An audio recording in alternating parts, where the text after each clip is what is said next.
সূরা ইখলাস নাযিল করে আল্লাহ পাক রব্বুল আলামিন আল্লাহ ভিন্ন অন্যদেরকে যারা পূজার্চনা করে মহান আল্লাহ পাক এই সূরাটা দিয়ে সকলের এগেনস্টে প্রতিবাদের আওয়াজ তুলেছেন।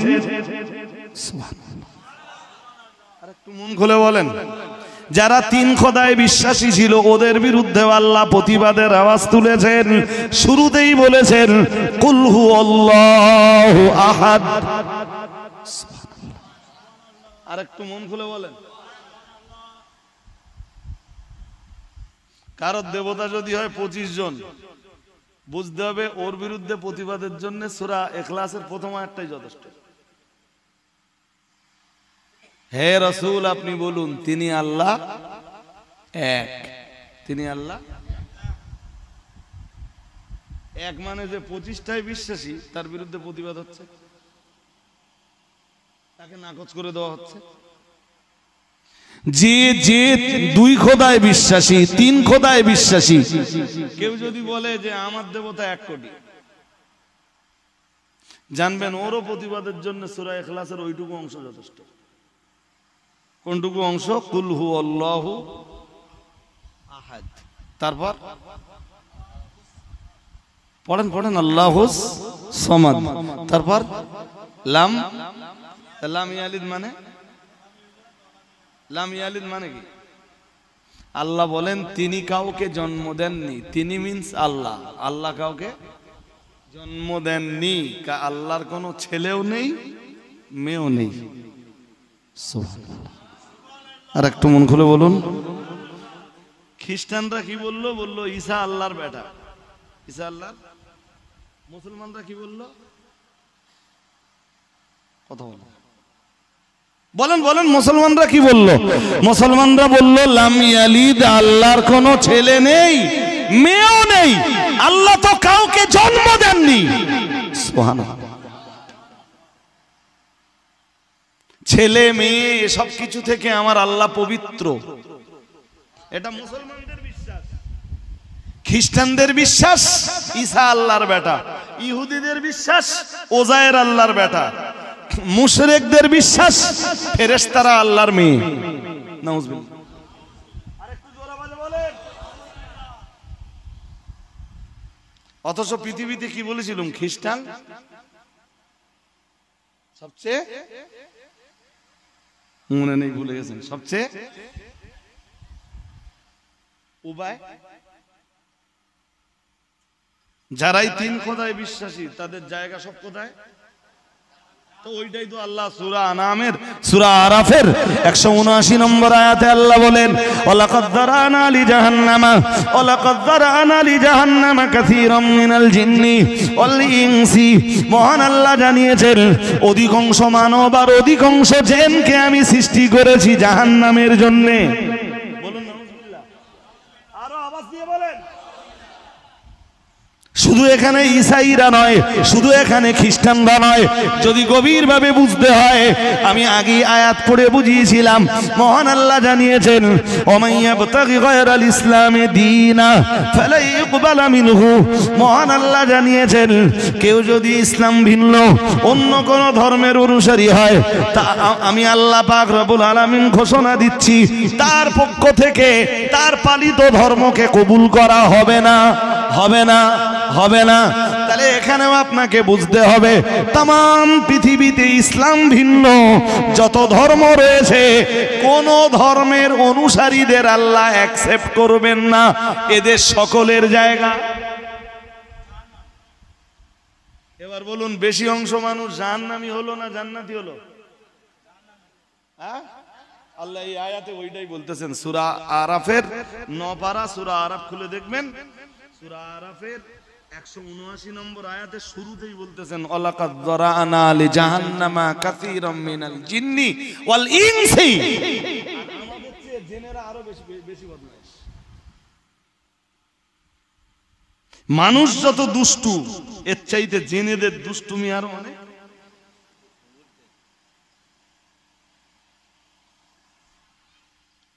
এটা তো গেল ধর্মীয় ভিত্তিতে বিভাজন। এবার চলুন ইসলাম ধর্ম অবলম্বী যারা পৃথিবীতে, যারা নিজেদেরকে মুসলিম বলে পরিচয় দেয়, সবসময় মনে রাখবেন ইসলাম শব্দ থেকে মুসলিম শব্দের উৎপত্তি। ঘুম পাচ্ছে না তো? আর তাই না? তো আমি পজ বেশিক্ষণ করবো না বলেছিলাম, করবো না, দেখবেন। তো এইটা অন্তত একটু বুঝে নেন। কি বলেছি? ইসলাম শব্দ থেকে মুসলিম শব্দের উৎপত্তি। ইসলাম পালন করে যে তার নাম মুসলিম। বুঝতে পারেন কথা? এই আরবি তো আপনারা মানে শব্দগত যে তাত্ত্বিক ব্যাখ্যা, সেই ব্যাখ্যা দিলে তো আপনারা নিতে পারবেন না। ইসলাম মুসলিম শব্দটার উৎপত্তি হয়েছে ইসলাম থেকে। আর মুসলিম মানেই হলো ইসলাম পালন করে যে। ইসলাম, বাকি ইসলামের কি অর্থ আছে আমি অর্থে যাচ্ছি না, মুসলিম শব্দটার ব্যাখ্যা দিচ্ছি। ইসলাম পালন করে যে তার নাম।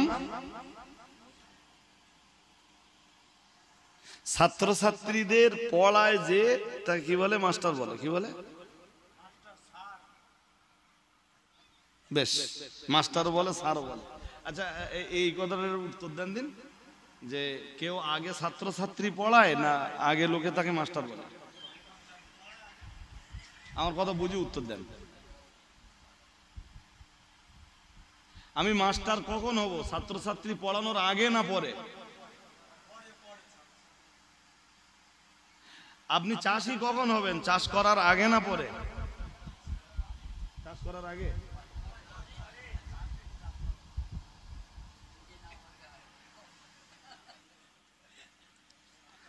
আপনি চাষ করবেন তারপর তো চাষি। হ্যাঁ না বলে না? চাষি তো। আমি ছাত্রছাত্রী পড়াবো, তারপর আমি মাস্টার। অজের স্টেজে উঠে বক্তব্য দেব, তারপরে আমি একজন ইসলামিক লেকচারার। ইসলামিক না, আমি কোনোদিন বক্তব্য দেইনি, লোকে আমার লেকচারার বলবে? বলবে? বলবে না। এবার বলেন, ইসলাম পালন আগে না মুসলিম আগে?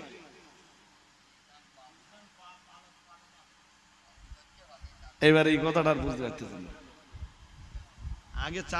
আগে চাষ করবেন না আগে চাষি হবেন?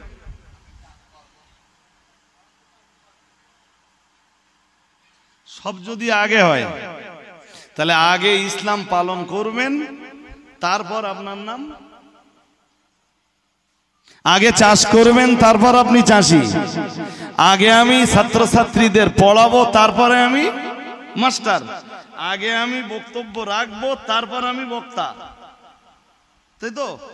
তাহলে আপনি আগে ইসলাম পালন করবেন, তারপর আপনি জোর করে বলেন মুসলিম। খুব কঠিন হয়ে যাচ্ছে বলেন? কি মনে হচ্ছে বড্ড কঠিন? হ্যাঁ, এই কথাগুলো মাথায় রাখলে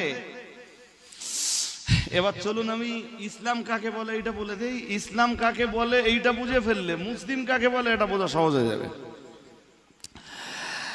আল্লাহ পাকের নবীকে জিজ্ঞেস করা হয়েছিল, মাল ইসলাম ইয়া রাসূলুল্লাহ ইয়া হাবিবাল্লাহ, হুজুর ইসলাম কি? আখবিরনি আনিল ইসলাম, হুজুর আমাকে ইসলাম সম্বন্ধে কিছু বলুন। আল্লাহ পাকের রাসূল বলেছিলেন, আল ইসলামু আনতা শাহাদা আল্লা ইলাহা ইল্লাল্লাহ ওয়া আন্না মুহাম্মাদার রাসূলুল্লাহ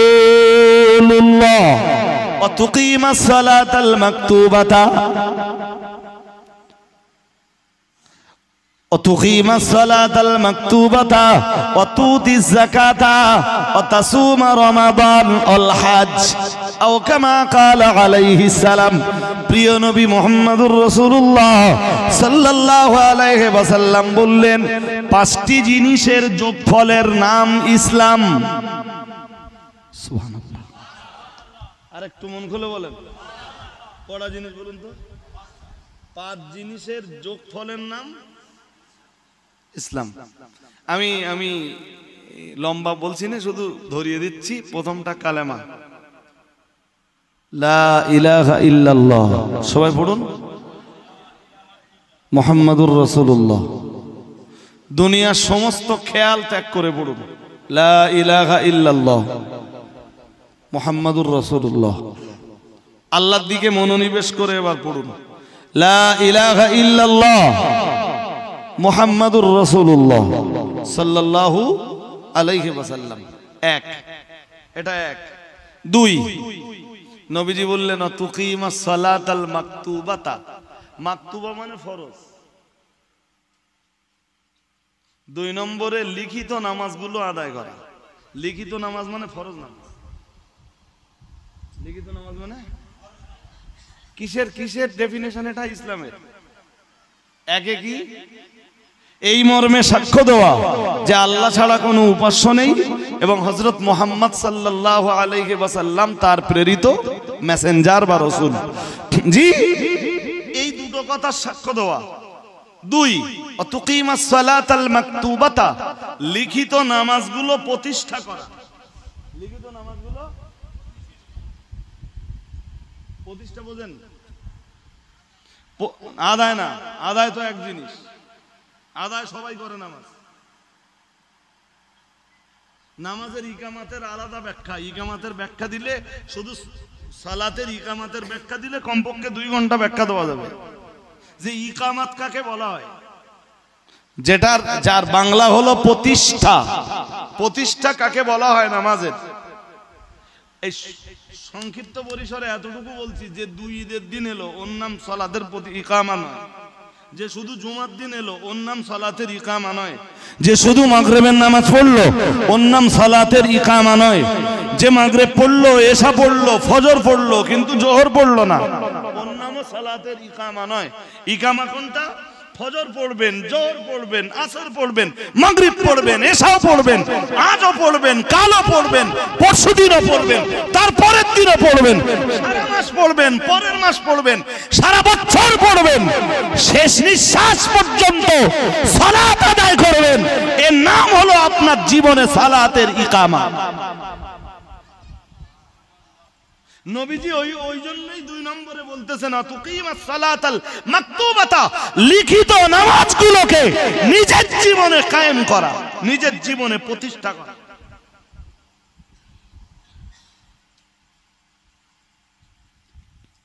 আমফানের মতো প্রচন্ড ঝড়েও, আয়লার মতো প্রচন্ড ঝড়ের ভোরবেলাও ফজরের নামাজ নষ্ট হবে না।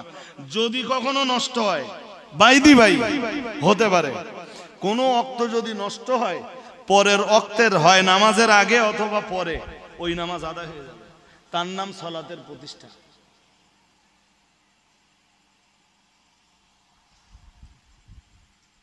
আমার কথা কি বুঝতেছেন নাকি? হ্যাঁ না বলতে হবে, নাহলে ওয়াজ ছেড়ে দেবো। এই পর্যন্ত বুঝতে অসুবিধা হচ্ছে? সালাতের প্রতিষ্ঠা কি কি সেটা আজকে পড়লেন, কালকে ছেড়ে দিলেন, একটা পড়লেন আর একটা পড়লেন না। বাইদি ভাই হতে পারে আপনি রেলে আছেন, উজু নেই, কাছে তায়াম্মুমের মাটিও নেই।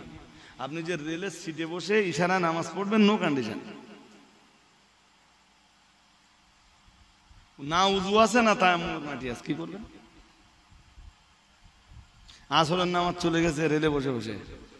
যখন নেমেছেন মাগরিবের আজান হয়ে গেছে, জামাত হয়ে গেছে, একটা মসজিদ পেয়েছেন, মাগরিবটা আদায় করুন, এশাটা এই আসরের কাজা নামাজটা আপনি ওখানেই আদায় করে ফেলেন। এবার বাড়ি এলেন, বাড়ি এসে স্বস্তির সঙ্গে এশার নামাজটা আদায় করুন। এর নাম সালাতের ইকামা। নবী ওইটাই বলতেছেন। ইসলাম কি? প্রথমটা হলো একত্ববাদের সাক্ষ্য এবং রাসূলের রিসালাতের সত্যায়ন। যেটা কি বলেছি এক কথায়, লা ইলাহা ইল্লাল্লাহ মুহাম্মাদুর রাসূলুল্লাহ। এটা এক। দুইয়ে কি? তুকিমাস সালাতাল মাকতুবাতা, যেই নামাজগুলো আল্লাহ তোমার উপরে ফরজ করে দিয়েছেন তুমি সেই নামাজগুলোকে তোমার জীবনে কায়েম করো। এই কথা বললে হবে না, শুনছেন নাকি? হ্যাঁ। আর এই জায়গা যার ভালো হবে, এই নামাজের জায়গা যার মজবুত হবে, তার সব জায়গা ভালো হয়ে যাবে। সব জায়গা এবার যদি বলেন যে হুজুর অমুক নামাজ পড়তেছে এরপরও মাঝে মাঝে মিথ্যা কথা বলে, যদি কেউ বলেন হ্যাঁ আমার গ্রামের হন আর এই গ্রামের হন, তাহলে মনে রাখবেন নামাজ পড়তেছে এরপরও চিটিংবাজি করতেছে, নামাজ পড়তেছে অথচ ব্যবসায় ফাঁকি দিচ্ছে, নামাজ পড়ছে 5 বার সবাই দেখছে এরপরেও লোকের গীবত করে বেড়াচ্ছে, নামাজ পড়ছে এরপরেও পাপের কাজ করছে। দুটো ঘাটতির যে কোনো একটা ঘাটতি হচ্ছে। কয় ঘাটতি? হয় দুটো ঘাটতির দুটোই হচ্ছে, নইলে দুটো ঘাটতির যে কোনো একটা ঘাটতি হচ্ছে। এই জন্য নামাজ পড়ে কিন্তু নামাজ ওর মিথ্যা থেকে বাঁচায় না। ও নামাজ পড়ে কিন্তু নামাজের পরেও ও ব্যবসার মালে ফাঁকি দেয়।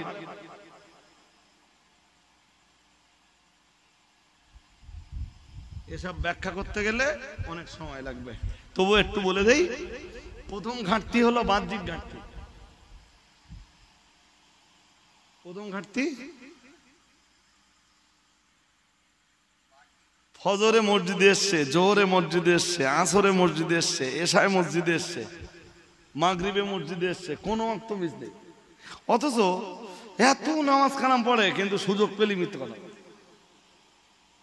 ওর ঘাটতি কি? দুটো ঘাটতির যে কোনো একটা ঘাটতি আছে ওর, আর নইলে দুটো ঘাটতির দুটোই ঘাটতি আছে। কি কি? প্রথম ঘাটতিটা হলো বাহ্যিক ঘাটতি। এবার বুঝে নেন বাহ্যিক ঘাটতি কি। বাহ্যিক ঘাটতি হলো ও নামাজ পড়ে নামাজের ফরজ জানে না, ও নামাজ পড়ে নামাজের ওয়াজিব সব জানে না, ও নামাজ পড়ে নামাজের সুন্নাত সব জানে না, ও নামাজ পড়ে নামাজ ভঙ্গকারী বিষয়গুলো জানে না।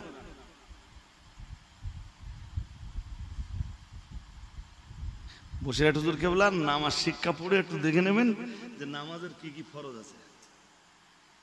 এখন যদি আমি এখানে প্রশ্ন করি তো বহু লোকে উত্তর দিতে পারবেন না যে নামাজের ফরজ কি কি আছে, অথচ বছরের পর বছর আপনি মসজিদে আসতেন, আপনি নামাজ পড়বেন, এরপরও আপনার ওই নামাজ নামাজ বলে গণ্য নয় যতদিন পর্যন্ত নামাজের ফরজ গুলো আপনি না জানবেন। কারণ কি? কারণ যদি নামাজের ভিতরে ফরজ নষ্ট হয়ে যায় ওর নামাজই হবে। 35 বছরের নামাজ পড়ে কি করবে? বসে ঢুকিল নামাজ শিক্ষাতেই দেখবেন লেখা আছে নামাজের ফরজের ঘাটতি হলে নামাজ জোর করে বলেন না, হবেই না। কোন মুক্তি ফতোয়া দেবেন ওর নামাজ হয়েছে, এর মানে আল্লাহ নামাজ দেবে না, এর মানে ও মুসল্লি না, ও নামাজি না। ওই জন্য নামাজ পড়ছিল, ব্যবসায় যেমন চিটিংবাজি করছিল নামাজের আগে, এখন 5 বছরের নামাজি হয়েছে, এরপরেও ওই রকম চিটিংবাজি করে। এখনো আগেও মিথ্যা কথা বলতো, এখনো মিথ্যা কথা বলে। কেন বলে? নামাজের বাহ্যিক ঘাটতি। বাহ্যিক ঘাটতি কোনটা? নামাজের ফরজ জানে না, নামাজের ওয়াজিব জানে না। কারোর যদি নামাজের একটা ওয়াজিব নষ্ট হয়ে যায়, ওয়াজিব যদি ছেড়ে যায়, তাহলে মনে করবেন ওর উপর সাজদা ওয়াজিব। জোর করে বলেন। এখন কোন কোন জিনিস নামাজের ভিতরে ওয়াজিব, ও তো এইটাই জানে না, ছেড়ে যাচ্ছে না যাচ্ছে না, ওটা কি করে বলবে?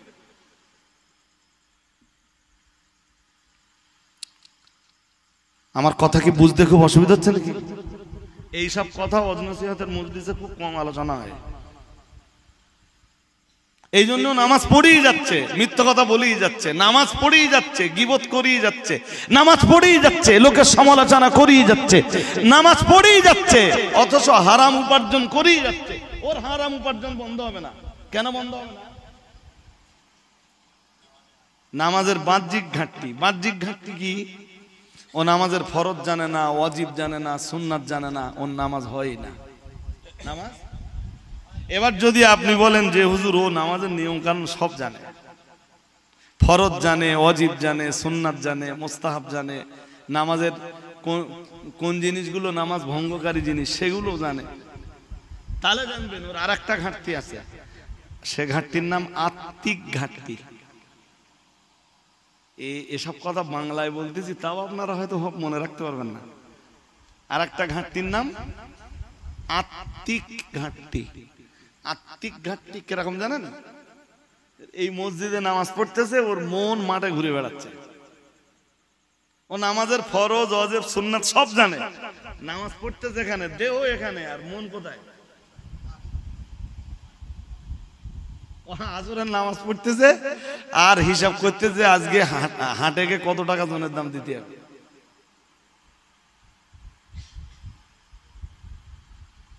এটা কিসের ঘাটতি? আত্মিক ঘাটতি, মানে নামাজের জায়গায় ওর আত্মা ছিল না।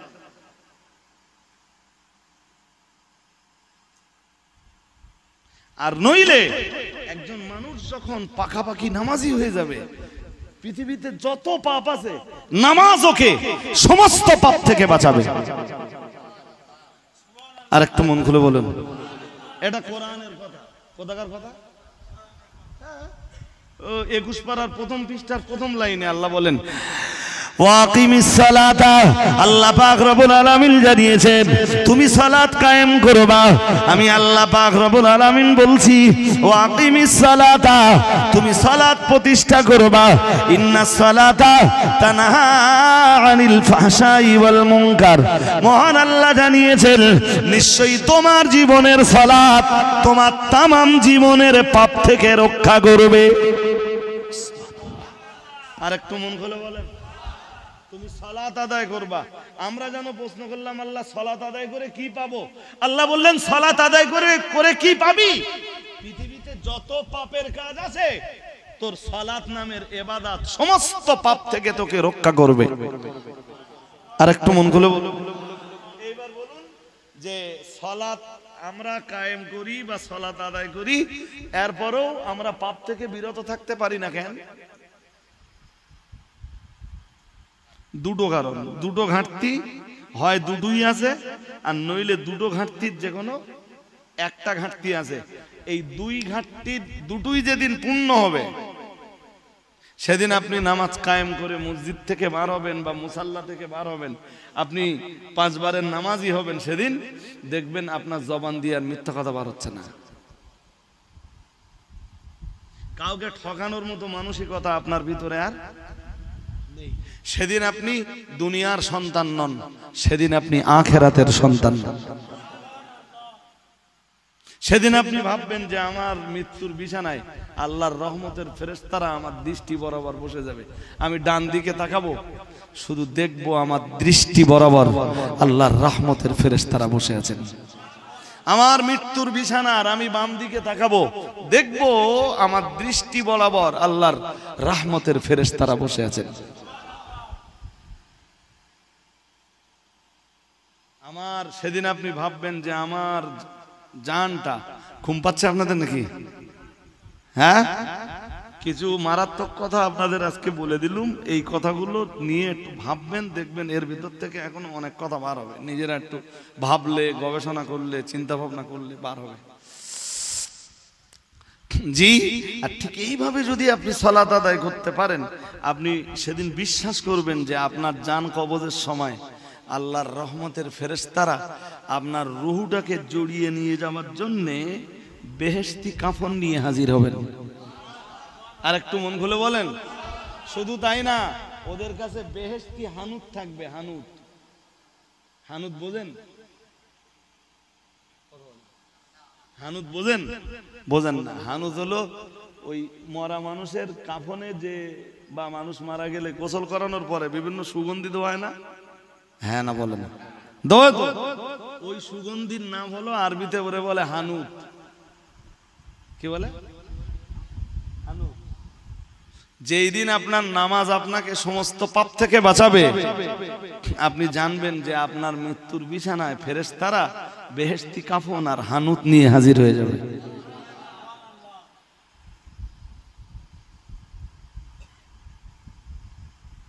সেই দিন মনে করবেন যে আপনার গায়ে শুধু এই পোশাক না, এই পোশাকের নিচে আর একটা পোশাক আছে। সেটা কি? গেঞ্জি। সেটা কি? এই জামার নিচে আর একটা কি বলেছে, আর একটা পোশাক আছে, সেটা গেঞ্জি। সেটা গেঞ্জি না, সেই পোশাকটাকে কোরআনের ভাষায় বলা হয় লেবাসুত তাকওয়া, পরহেজগারিতার পোশাক। আর একটু মন খুলে বলেন, কি পোশাক? পোশাক 3 প্রকার। কয় প্রকার পোশাক? কয় প্রকার? খুলে দেখবেন সূরা আরাফের 26 নম্বর আয়াতে আল্লাহ এই কথা বলতেছেন। 8 পারা সূরা আরাফের 26 নম্বর আয়াতে আল্লাহ 3 প্রকার পোশাকের কথা বলেছেন। 3 প্রথম প্রকাশের একটু শুধু আমি ধরিয়ে দিচ্ছি আপনাদের, এত কথা একদিনে বলা যায় না। আল্লাহ বলেন প্রথম প্রকারের পোশাক হলো এমন পোশাক যা দিয়ে লজ্জাস্থান ঢেকে দেওয়া যায়। লজ্জাস্থান ঢেকে দেওয়া যায়, লজ্জাস্থানের আবরণ দেওয়া যায়। শুনছেন? দ্বিতীয় প্রকারের পোশাক হলো আল্লাহ বলেন ওয়ারিশান। রিশ মানে কি জানেন? স্টাইলের পোশাক, সৌন্দর্যের পোশাক। এই যে মনে করেন আমার এই লুঙ্গিটার দাম 1000 টাকা, 200 টাকাও একটা লুঙ্গি কিনে পরা যেত? হ্যাঁ না কিছু বলে যেত না? 200 টাকার লুঙ্গি দরকার ছিল না, একটা চটের বস্তা জড়িয়ে নিলেও লজ্জাস্থান ঢেকে যেত? যেত না? তাহলে বুঝতে হবে যে লজ্জাস্থানকে আবরণ দেওয়ার পরেও আমরা একটু স্টাইলের পোশাক খুঁজি, যেটাকে কোরআনের ভাষায় বলা হয় রিশ, বাংলায় বলে সৌন্দর্যের পোশাক। ধরুন 30 টাকা মিটারের কাপড় কিনেও পরা যেত, তা ধরুন আমার এই কাপড়টার দাম 150 টাকা মিটার, তাহলে এটা দিয়ে আমার লজ্জাস্থানও আবরণ হয়, সেই সাথে সৌন্দর্যটাও একটু প্রকাশ পায়। পোশাকের প্রথম প্রকার এমন পোশাক যা দিয়ে লজ্জাস্থানকে আবৃত করা যায়। পোশাকের দ্বিতীয় প্রকার এমন পোশাক যা দিয়ে মানুষের সৌন্দর্যের বৃদ্ধি ঘটে। বলেন লিবাসুত তাকওয়া। তবে এই দুইটা পোশাক ছাড়াও আর একটা পোশাক আছে, জানো তোমরা সেই পোশাকের নাম? আমরা বললাম কি? আল্লাহ বললেন সেই পোশাকের নাম লিবাসুত তাকওয়া, সেই পোশাকের নাম পরহেজগারিতার পোশাক। আর একটু মন খুলে বলেন, এই যে আমার দিকে তাকান, গায়ে খুব ভালো জামা কাপড় লাগবে না যদি পরহেজগারিতার পোশাকটা থাকে। সূরা আরাফের 8 নম্বর 8 পারা সূরা আরাফের 26 নম্বর আয়াতটা নিয়ে আপনারা একটু ভাববেন, দেখবেন আমি যা যা বলেছি সব মিলে যাচ্ছে। আর যদি মিলে যায় তখন আপনারা আমার এই কথা মেনে নেওয়ার মতো একটা মন তৈরি করবেন যে আমার এই পোশাকের নিচে যেন আর একটা পোশাক থাকে, সেই পোশাকটা মানুষ দেখবে না। সেই পোশাকটার নাম কি? পোশাকটার নাম হলো পরহেজগারিতার পোশাক, আর ওর আরবি হলো লিবাসুত তাকওয়া। লিবাসুত তাকওয়ার পোশাক। কিসের পোশাক? এই তাকওয়ার পোশাক যাদের গায়ে থাকে দুনিয়ায়, এরা মরে গেলে আমরা ওই মাটিতে শুইয়ে দিয়ে আসি না? কথা বলেন, মাটিতে শুইয়ে দিয়ে আসি না? আর আমরা যেই মাটিতে শুইয়ে দেই, ফেরেশতারা এসে ওদের জন্য জান্নাতের বিছানা বিছিয়ে দেয়। এই তাকওয়ার পোশাক যাদের গায়ে আছে, আমরা মাটিতে আমরা কাফনের কাপড় পরিয়ে মাটিতে শুইয়ে দিয়ে আসি, আর আল্লাহর রহমতের ফেরেশতারা এসে ওদের গায়ে জান্নাতের লেবাস, জান্নাতের পোশাক পরিয়ে দেয়। আরেকটু মন করে বলেন, গায়ে যদি মনে করেন যে কবরে জান্নাতের পোশাক চাই, তাহলে দুনিয়াতে দরকার লেবাসুত তাকওয়া। আর লেবাসুত তাকওয়ার জন্য প্রথম দরকার নামাজ। প্রথম দরকার কি? হ্যাঁ, আর ওই নামাজের দুই ঘাটতির কোনো ঘাটতি থাকলে হবে না, বাহ্যিক এবং আত্মিক। দুটো ঘাটতি যদি পূরণ করে নামাজ পড়তে পারেন, নামাজ তখন আপনাকে সমস্ত পাপ থেকে বাঁচাবে, আর ওটাই তখন হবে আপনার গায়ে লেবাসুত তাকওয়া। নিজের গায়ে মানে পরহেজগারিতার যে পোশাক, সেই পোশাক পরিধান করার মিডিয়া। ওই পোশাক পরিধান করে কবরে যাবেন, আল্লাহ কবরের ভিতরে জান্নাতের পোশাক পরাবে।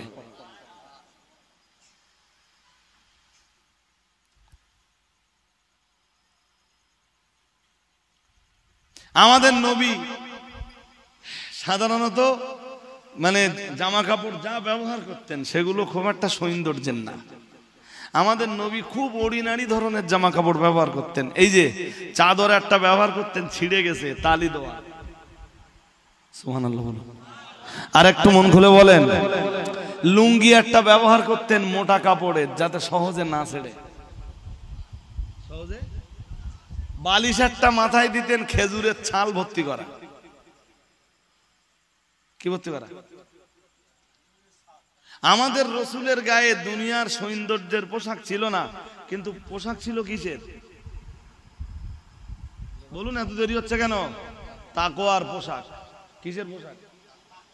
আর আমাদের সব কি স্টাইল, আমাদের কি মানে এর নিচে আর কিছু, এই যা আছে ওপরে, এর চেয়ে ভালো আমার গা আর কিছু।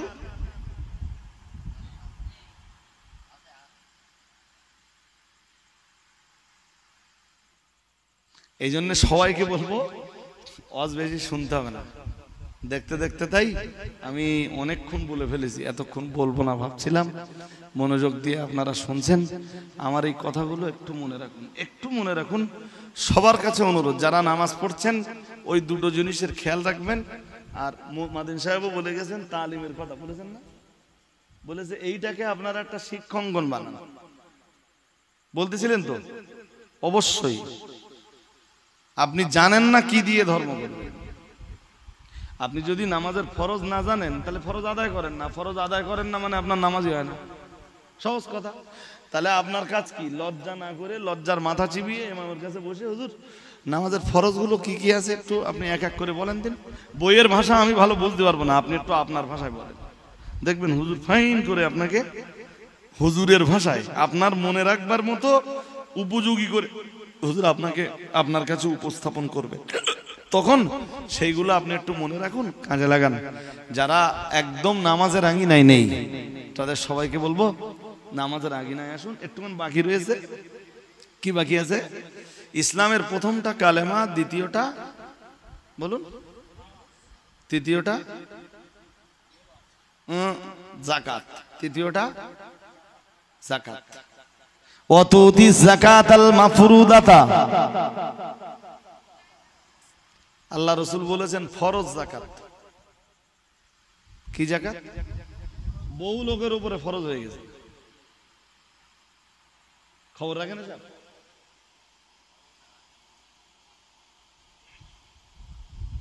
মানুষ যাকাত তো দেয় না, উল্টো নীল মানে দিলে, যাকাতের টাকা দিলে তারা নেবে। সারা বছর খেয়ে ধুয়ে, আপনার সহজ হিসাব বলে দিচ্ছি, খেয়ে ধুয়ে ঋণ দেনা বাদ দিয়ে 43,000 সামথিং। কত বলেছি? 43,000 সামথিং যদি আপনার ক্যাশ থাকে, তাহলে আপনার উপরে যাকাত ফরজ। কত বলেছি? এবারের হিসাব 52.5 ভরির উপর নগদ মূল্য হিসাব করলে ওইটাই দাঁড়াবে। আমি এবছরে রমজান মাসে একটা সোনার দোকানদারের কাছে বসে বসে হিসাব করেছিল, 43,000 সামথিং যদি থাকে কারোর, তার উপর যাকাত খরচ প্রতি 40 টাকায় 1 টাকা। 40 টাকায় 1 টাকা।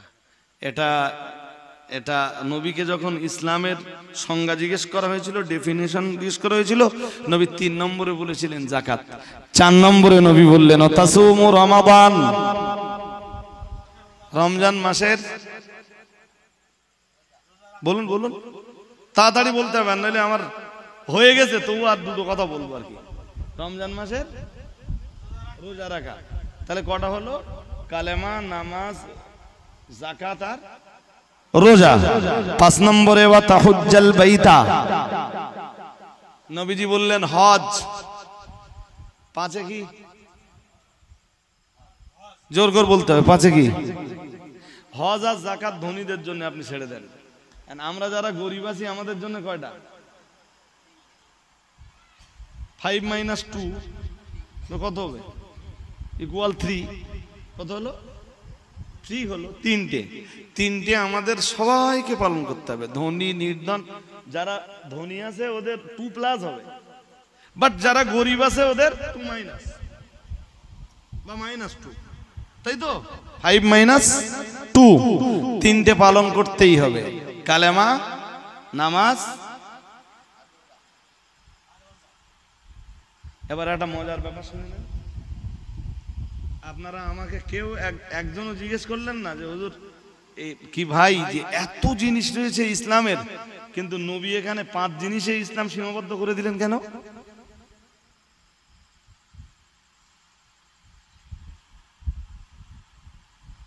কথা বলেন। নবীকে জিজ্ঞেস করা হলো ইসলাম কি, নবী উত্তর দিলেন কটা? 5টা জিনিসের নাম ইসলাম। তো এই 5টা জিনিসে যদি ইসলাম পরিপূর্ণ হলো, তাহলে নবী বাকিগুলোর কথা আর বললেন না কেন? আসলে ইসলামের বাকি যা যা আছে আল্লাহর রসুল সব এই 5-এর ভিতরে ঢুকিয়ে দিয়েছেন। আরেকটু মন খুলে বলেন। এবার আমি যদি বোঝাতে যাই যে নবী কি কেমনে 5-এর ভিতরে ঢুকিয়ে দিয়েছেন, সে তো অনেক সময় লাগবে, অনেক সময় যাবে। শুধু সংক্ষিপ্তভাবে মনে রাখুন, ইবাদত 2 প্রকার। এক প্রকার ইবাদত আছে আদেশ সূচক, এইগুলো বুঝবার জন্য কমপক্ষে মাধ্যমিক পাস হলে বড্ড ভালো হয়। এক প্রকার ইবাদত আছে কি, মাইন্ডে নেবেন না যেন অন্যরা, এক প্রকার ইবাদত আছে আদেশ সূচক, আর এক প্রকারের ইবাদত আছে নিষেধ সূচক। আদেশ সূচক ইবাদতের উদাহরণ নামাজ, নিষেধ সূচক ইবাদতের উদাহরণ রোজা। আমার কথা বুঝতে পারেননি? পেরেছেন কি? নামাজ হলো আদেশ সূচক ইবাদত, আর রোজা হলো নিষেধ সূচক ইবাদত। তো